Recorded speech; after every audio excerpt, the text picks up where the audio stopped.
Right here with me on the couch is Ola Egbowon. He's a Nigerian-born artist based in Vienna, Austria. He is known for combining musical elements like rhythm and blues, gospel, jazz, and soul. Hi, Ola. Hello, good morning. Good morning. Yeah. Good to have you with us. Thank you for the invitation. That's beautiful music, Thank by you the very way. much. That's Thank you beautiful very much. music. You make really good music. Cheers. And music is supposed to be the food to the soul, like food. Absolutely. It's healing. Your music is healing.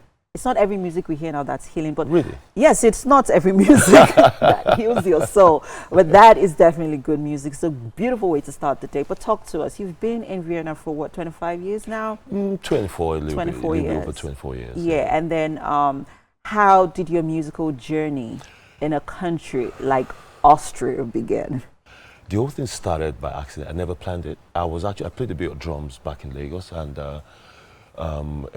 emigrating to Vienna for a better life. But when I got there, I realized it wasn't as rosy as it was painted. And I decided I wouldn't do any job I couldn't do in Lagos. I would not do it there, like all them odd jobs and stuff. I went to school, for God's sake. And yeah, I got a bit frustrated, on the edge of depression and stuff.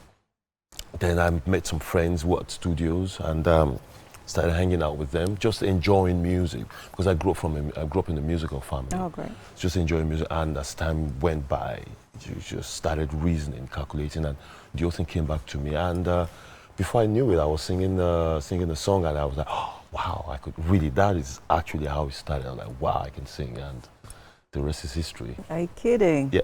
Wow, just like that. Just like that. Singing Sometimes you never know. It's for the bold, though. You have to be courageous. Absolutely. So when did you begin? I mean, picking up a genre in a country that is not. I mean, I don't even know if they're familiar with the Afrobeat genre, and being an African, you know, yourself, how were you able to, you know, choose Afro soul, jazz as a genre? And now let's also talk about, you know, its acceptability in a country like, you know, Vienna. You know what? Austria. First of all, like I said, grew up in my family. My father loves classical music. Yeah. My brother, he's an amazing jazz pianist. He still plays the organ in the church. Okay. Actually, I was in church on Sunday, Folawiyo Bankole Memorial Methodist Church. Okay. Still plays the pipe organ and stuff. I've got 3 brothers. Oye plays the keyboard. Tony is a composer and a painter. Shola is a mathematician, whatever. Tomi she's a great actress. She's actually in Lagos, right? She's done a couple of Netflix movies and stuff. So we all had this thing, but nobody really used it. Tomi she did theater arts at the University of Ibadan. Okay. And yeah, she was just doing a thing on the side. She's got a job also too, but I was more or less the first one to really take the bulls by the horns. I was like, this is all I'm going to do fully. And when I realized I had the gift and the talent for it, and I just went back into the archives, like what I grew up, the kind of sound I grew up with, because I realized that the only way I could make a difference is if I'm myself. And I went back in there, checked so many music, checked so many things, and I love jazz. So I started piecing everything together bit by bit, and yeah, it formed itself. Now let's talk about the acceptance in a country like Austria. You know, also, you know, being a black music artist in a country like Austria. How has that acceptance been? The first thing was with the black Americans, because they were like, you're African with a Nigerian African sounding name. You shouldn't be doing American style of music. I'm like, no, you guys are wrong. It's black music. We Africans, the originators. Exactly. Yeah. We were taking over there, and the music evolved from what it was to what it is, and we can't separate it. Yeah. And that was the first hurdle, and getting that on the side, and yeah, I just walked past through everybody. Nigeria, we know they carry last. Right. Absolutely. I just bulldoze through everybody. I'm like, yeah, I'm going to do my thing the way I want to do it, and you're going to take it. And they're taking it. They love it. Let's talk about you tour a lot. You've toured through different countries, Yeah, you know. introducing, your genre of music, to people who haven't listened to it before, and to people who already are familiar with the sound. How has that been? Talk to us about the challenges. Have you had any band breakup? Because I can imagine all of those, intricacies that they go on within bands and all of that. My first band breakup was the first thing I realized was I became a meal ticket to my first guy, because they saw what I was doing. I was more or less a novice in the business, and everybody loved it. So we did all the parties, but I realized that these guys were up there, we're down here, but they loved what we did. We were making their parties happen. Okay. But I wasn't seeing what I was supposed to see or enjoy what I was supposed to enjoy. And these guys they felt like we had to please them to get these things done. I'm like, dude, we are bringing the table. We are making the party happen. We should get a proper seats at the table. Exactly. So due to that, we had to part ways. And it took me a while to put another band together. And that was actually when I started really like being myself more, because I found that people actually really enjoy what I did. And I realized that it doesn't matter whatever I did. What matters is what I feel comfortable with, or what I present to the people. So, and that's actually where I started drifting more into the Afro soul. Oh, fantastic! You're in Nigeria you've been in Nigeria for a while now. Are you looking to collaborate with any of our Afrobeats music artists? Yeah, I'll be collaborating with different people.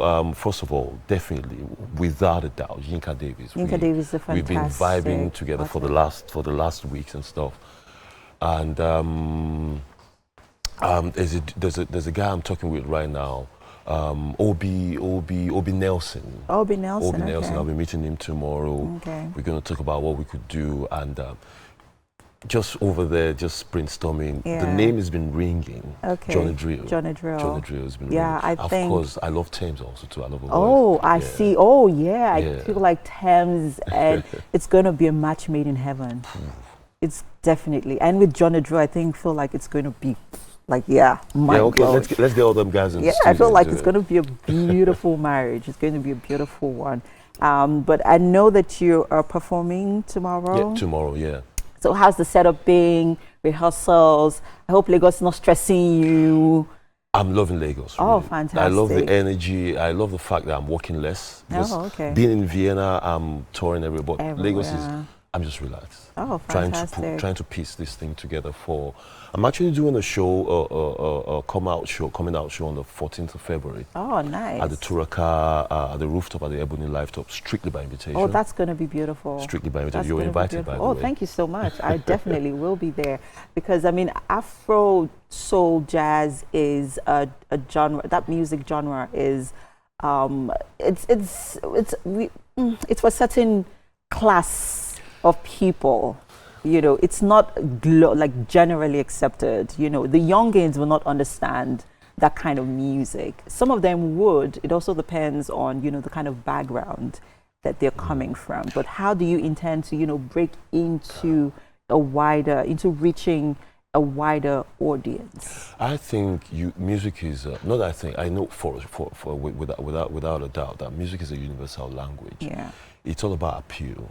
It's about how it's been presented. I'm actually working on a song right now with the genre Afro soul, not Afro soul jazz.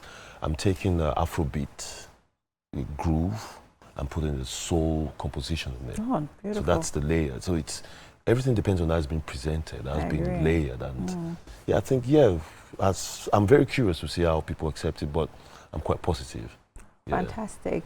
So other than your future projects in February, is there anything that you're looking forward to, or that we should look forward to from Ola Egbowon? Yeah, I decided I would do a love album. Ooh, love album. I want to do a duet of old Nigerian music. Ooh. Yeah. Live? Live, everything live. We'll record it, because with the guys I want to work with, they are not. We can definitely do stuff in the studio, but in our elements, it has to be live. We have to sing live. We have to be recorded live. That's actually when we can actually project ourselves. All right, properly. fantastic. Yeah. This has been an interesting conversation. Looking forward to the, I mean, you have your performance tomorrow. Definitely going to be there, to cheer on that. Because I love I love soulful music. Yes, please come on over. I love soulful music. So at this point, we have to head over to the kitchen. I know you were there earlier on, but now breakfast is ready and served. And shall we? Absolutely. Fantastic. Okay, so. After you. After me, after you, you're our guest. No, please, man.